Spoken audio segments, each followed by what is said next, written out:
अब मंदिर की दीवारों पर इस ड्रैगन का क्या रहस्य है? बहुत से गाइड हैं यहाँ पर, वो आपको बताएंगे कि चाइनीज लोग जो आए थे तो उनके कल्चर को ये ड्रैगन दर्शाता है, परंतु पूरी तरह वो सत्य नहीं है। ड्रैगन हमारे ऋग्वेद में उल्लेख मिलता है वृत्र राक्षस का, जिसका युद्ध हुआ था इंद्रदेव से, और ये इंद्रदेव के पास क्या था? ऐरावत हाथी।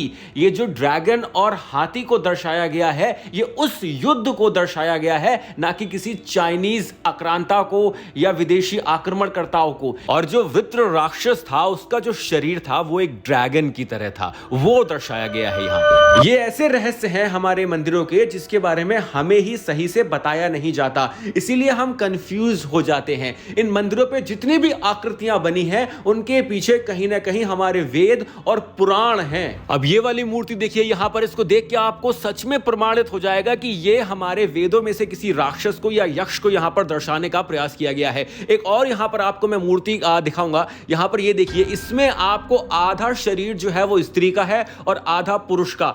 इसको आप कई तरह से इसको मान सकते हैं कि ये महादेव के अर्धनारीश्वर रूप को दर्शाने का प्रयास किया गया है। दोस्तों, ये एक मंदिर है जो मैं आपको दिखा रहा हूं। ये मंदिर नष्ट कर दिया गया था आक्रांताओं द्वारा। इसका जो उल्लेख है वो इब्ने बतूता, जो एक मोरक्कन ट्रैवलर था, उसने भी लिखा है कि यहां पर जो बहुत सारे मुगल आक्रांता आए, उन्होंने मंदिरों को नष्ट किया था, और ये मंदिर उनमें से एक है। इस मंदिर को जब बाद में इसका एक्सकवेशन किया गया, खुदाई की गई, तो ये मंदिर निकला। अभी यहां पर बहुत सारे ऐसे छोटे छोटे पहाड़ हैं जिनके नीचे मंदिरों के होने की आशंका बताई जाती है, जताई जाती है कि यहां पर और भी मंदिर ऐसे हैं जो इन छोटे छोटे पहाड़ों के नीचे दबे हो सकते हैं। इन मंदिरों के समूह में अब जो सबसे बड़ा मंदिर है वो है कंदारियम महादेव का मंदिर, जो सच में बहुत ही विशाल है। परंतु सोचिए, ये 85 मंदिरों का समूह था, यहां से बहुत सारी मूर्तियां चोरी हो गई हैं। मंदिरों में से जो धन राशि थी, जो खजाना था, वो चोरी हो चुका है। तो हो सकता है, संभव है कि यहां पर और भी विशाल मंदिर रहे हों, परंतु अब मात्र 20 से 22 मंदिर बचे हैं, और कुछ मंदिरों की खुदाई हो रही है। और जो जहां भी खुदाई हो रही है, बेसिकली मुझे ये कहने में बहुत ही ज्यादा गर्व महसूस होता है कि जहां भी खुदाई हो रही है, वहां से भगवान शिव के प्रमाण निकल रहे हैं। आइए, इन मंदिरों के पीछे क्या रहस्य हो सकते हैं उनको जानेंगे, और आशा करता हूं कि आप ये वीडियो अंत तक अवश्य देखेंगे।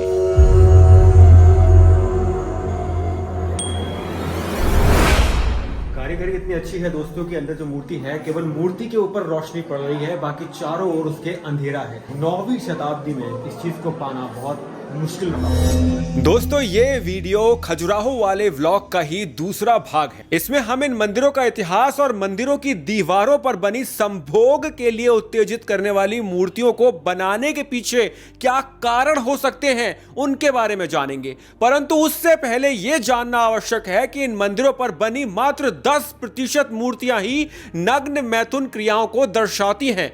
अन्य 90% कलाकृतियां तो मनुष्य की रोजमर्रा के जीवन को दर्शाती हैं, पशुओं को दर्शाती हैं, भगवान के भिन्न भिन्न रूपों को दर्शाती हैं, परंतु उनके बारे में कोई बात नहीं करता। जो भी यहां आता है इन मंदिरों में, इन संभोग के लिए उत्तेजित करने वाली मूर्तियों को देखकर कुछ आपत्ति दर्शाते हैं, और कुछ लोग कहते हैं कि यह मोक्ष का द्वार है, और कुछ लोग मानते हैं कि आपकी परीक्षा लेने के लिए इन मूर्तियों को इन दीवारों पर बनाया गया है कि आप कितने संयम से इन मूर्तियों को देखने के बावजूद मंदिर में जो आपकी आस्था है उसको बनाए रख सकते हैं। वैसे ये मंदिरों पर बनी हुई मूर्तियां एक बात तो दर्शाती हैं कि जिन्होंने भी ये मूर्तियां बनाई, वो संभोग को कोई बुरा काम नहीं मानते थे, बल्कि वो आपके जीवन का ही एक नित्य कार्य का हिस्सा मानते थे। दोस्तों, इन मंदिरों का निर्माण 950 ईस्वी से 1130 ईस्वी के बीच में चंडेल राजपूत राजाओं द्वारा कराया गया था। इनमें सबसे प्राचीन मतंगेश्वर महादेव मंदिर है, जिसका निर्माण माना जाता है कि 920 ईस्वी में कराया गया था। इन मंदिरों का निर्माण राजा चंद्रवर्मन, फिर राजा हर्षवर्मन और राजा यशोवर्मन ने कराया था। अर्थात इन मंदिरों पर बनी मूर्तियों का किसी ने विरोध नहीं किया, अपितु कार्य को और रुचिपूर्ण पूरा किया और इतने भव्य मंदिरों का निर्माण किया, जो आज भी मुश्किल है। 12वीं शताब्दी तक ये 85 मंदिरों का एक बड़ा समूह था जो 20 किलोमीटर के क्षेत्र में फैला हुआ था, परंतु 13वीं शताब्दी में कुतुबुद्दीन ऐबक ने इन मंदिरों को काफी नुकसान पहुंचाया। फिर सिकंदर लोदी ने भी काफी सारे मंदिरों को नष्ट कर दिया। उसके बाद यहाँ के लोगों ने इसका भरपूर विरोध भी किया और लगभग यहाँ पर लोगों का आना जाना बंद हो गया, जिसके कारण 22 मंदिरों का एक समूह जो अब 6 किलोमीटर के क्षेत्र में फैला हुआ है, उसके आसपास घने जंगल उग गए और घने जंगल उगने के कारण ही यहाँ पर ये 22 मंदिरों का 6 किलोमीटर के क्षेत्र में फैला हुआ समूह सुरक्षित बच गया। अच्छा, कुछ लेख ये भी बताते हैं कि मंदिरों की दोबारा से खोज होने के बाद महात्मा गांधी ने भी जो नग्न मूर्तियां हैं मंदिरों पर बनी, महात्मा गांधी उनको हटा देना चाहते थे। वो चाहते थे कि इन मूर्तियों को तोड़ दिया जाए क्योंकि ये हिंदू धर्म की आपत्तिजनक जो चित्रण है वो करती है हिंदू धर्म का। हिंदू धर्म में ये सब चीज टैबू मानी गई है, मतलब बुरी चीज मानी गई है। तो वो चाहते थे कि इन मूर्तियों को यहां से हटा दिया जाए, तोड़ दिया जाए बेसिकली। परंतु रविंद्रनाथ टैगोर जी ने उनको ऐसा करने से रोका। उन्होंने कहा कि ये हमारी ऐतिहासिक धरोहर है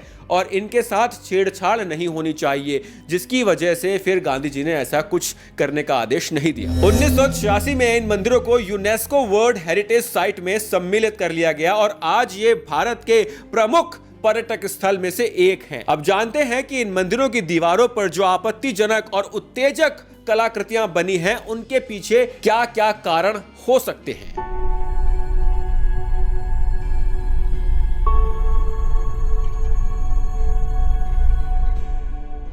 अब पहला कारण यह है कि मूर्तियां यहां अर्थ, धर्म, काम, मोक्ष के सिद्धांत का हिस्सा हैं। इस विषय में यह भी कहा जाता है कि ये प्रतिमाएं भक्तों के संयम की परीक्षा का माध्यम है, जो मैंने आपको पहले बताया है। मोक्ष के कई मार्ग में से एक काम भी है। सनातन हिंदू धर्म ने जीवन को 4 पुरुषार्थ के हवाले किया है: धर्म, अर्थ, काम और मोक्ष। एक एक सीढ़ी और एक एक सफलता, और इन चारों पुरुषार्थ का समन्वय ही खजुराहो के मंदिरों में है। इसीलिए आपको भिन्न भिन्न प्रकार की यहां पर कलाकृतियां दिखाई देंगी।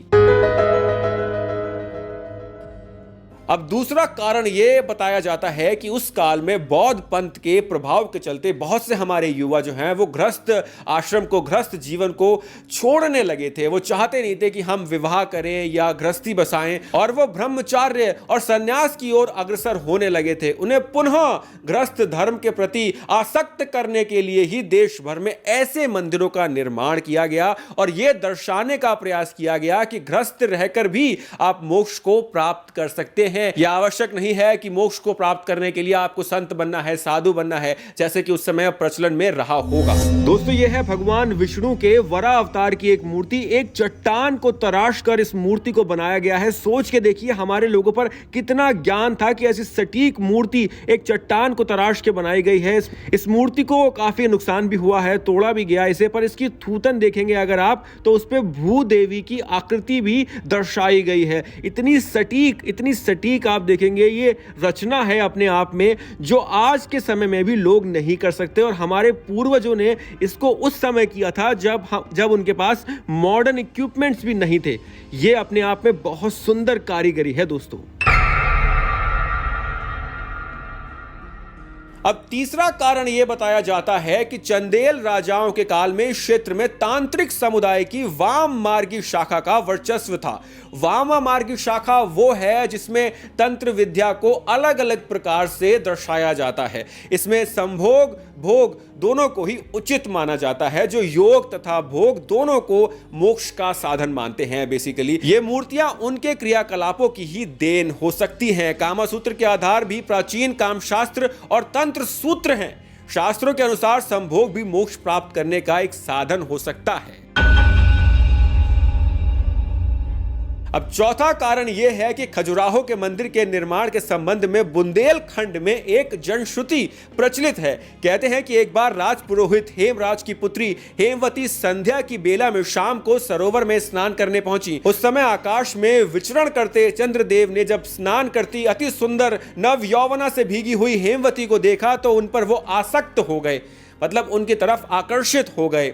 उसी पल रूपसी हेमवती के समक्ष प्रकट हुए और उसे प्रणय निवेदन किया। कहते हैं कि उनके मधुर संयोग से जो पुत्र उत्पन्न हुआ उसने ही बड़े होकर चंदेल वंश की स्थापना की। हेमवती ने उस बालक को वन में कर्णावती नदी के तट पर पाला और उसका नाम चंद्रवर्मन रखा और उन्होंने ही इन मंदिरों का निर्माण कराना प्रारंभ किया था। यह मान्यता है कि माता हेमवती ने चंद्रवर्मन के सपने में आकर उनको यह आदेश दिया था कि मैंने तुम्हारा पालन पोषण किया है वन में, क्योंकि जो मैंने किया चंद्रदेव जी के साथ उसको लोग बुरा मानते हैं, जबकि संभोग एक नॉर्मल प्रक्रिया है, इसमें कुछ भी बुरा नहीं है, कुछ भी अलग नहीं है, यह भी जीवन शैली का आधार है। तो तुम ऐसे मंदिर बना के लोगों को यह बात समझाओ कि संभोग कोई बुरी चीज नहीं है, यह जीवन का एक हिस्सा है। इसीलिए इन मंदिरों की दीवारों पर कामेक्षा को भी दर्शाया गया है, काम आसनों को भी दर्शाया गया है कि काम जो है वो मोक्ष का एक द्वार है और इसमें कोई बुरी बात नहीं है।